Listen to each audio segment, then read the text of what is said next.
சில வருடங்களுக்கு முன்னாடி என் வாழ்க்கையில் உண்மையாக நடந்த சம்பவத்தை உங்கள் கூட நான் பகிர்ந்துக்கிறேன். ஒரு கல்லூரியில் சேலம் பக்கத்தில் லீடர்ஷிப் ட்ரைனிங் நம்ம எடுத்துகிட்ருக்குறோம். அந்த லீடர்ஷிப் ட்ரைனிங் ப்ரோக்ராமில் பார்த்திங்கன்னா ஒரு 50 மாணவர்கள் இருக்கிறாங்க. எல்லா மாணவர்களுமே நல்லா கவனிக்கிறாங்க. ஆனால் அதில் ஒரே ஒரு மாணவன் மட்டும் என்னை ஆரம்பத்துலேருந்து இறுதி வரைக்கும் சட்டை பண்ணல. நம்மளும் ஆர்வமாக அந்த செஷன் எடுக்கிறோம். எல்லா மாணவர்களும் நோட்ஸ் எடுத்துக்கிறாங்க, கேள்விகள் கேட்குறாங்க. செஷன் ரொம்ப இன்ட்ராக்டிவாக போகுது.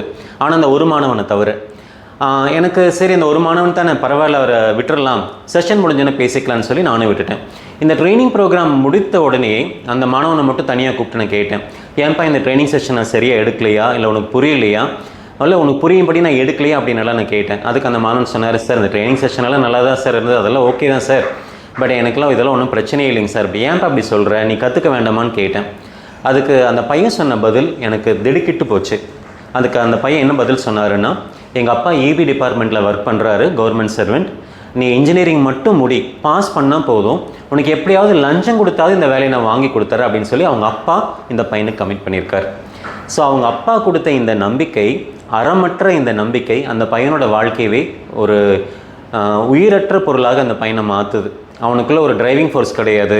அவன் அப்படியே மேம்போக்காக இருக்கிறான், வர்றான் போகிறான், எப்படி அவனுக்கு வேலை கிடைச்சிரும், அறம் இல்லாமல் கூட வாழலாம் அப்படிங்கிற நம்பிக்கை அவங்க அப்பா கொடுத்துருக்குறாரு. ஸோ இதுதான் ஒரு ட்ரைனிங் செஷன் மோட்டிவேஷனாக இருந்ததுன்னா, இல்லை ஒரு ரியலைசேஷனாக இருந்தது என்ன டிஃப்ரென்ஸ்ன்னு பார்த்தீங்கன்னா, மோட்டிவேஷனாக இருந்ததுன்னா நீங்கள் சாதிக்க பிறந்தவர்கள், நல்லவர்கள், வல்லவர்கள், எல்லாம் உங்களால் முடியும். மோட்டிவேஷன் இது ஒரு நாள் மட்டுமே தான் மனதில் நிற்கும், ஹாட் வாட்டர் பாத் போல்.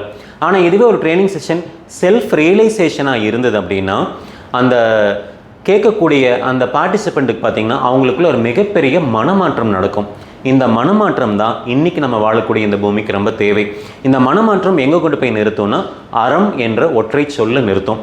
அப்போது இன்றைக்கி ஒவ்வொரு ட்ரைனிங் செஷன் எந்த களத்தை அடிப்படையாக கொண்டு அமையணும் அப்படின்னா, உற்சாகமான வார்த்தைகள் மட்டும் பத்தாது. ஒரு ட்ரைனிங் செஷனில் உண்மை நிறைந்ததாக இருக்கக்கூடியதாக இருந்ததுன்னா நிச்சயமாக இந்த சமூகத்தில் ஒரு மிகப்பெரிய மாற்றத்தை நம்ம உருவாக்க முடியும்.